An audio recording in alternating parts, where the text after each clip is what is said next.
کیا تہجد کے لیے رات کو سونا ضروری ہے؟ اگر میں جاگ رہا ہوں تو کیا تہجد پڑھ سکتا ہوں؟ یہ بھی بتا دیں کہ تہجد کا وقت کب سے شروع ہو جاتا ہے؟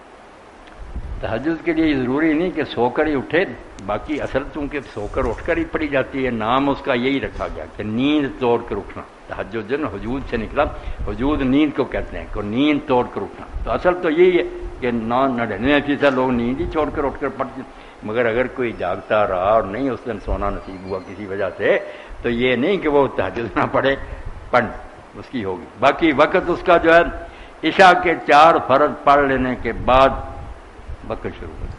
اب جو نماز ہے قیام اللیل ہے فجر تک، یہ پوری رات میں اگر آپ سمجھتے آج میں پچھلے وقت نہیں اٹھ سکوں گا، عشاء کے ساتھ ہی پڑھ لیں، 11 پڑھ لیں، 9 پڑھ لیں، 7 پڑھ لیں، 5 پڑھ لیں، وتر ہی 3 پڑھ لیں، وتر بھی 3 اسی کا حصہ ہے، عشاء کا نہیں، عشاء ختم ہو گئی تھی۔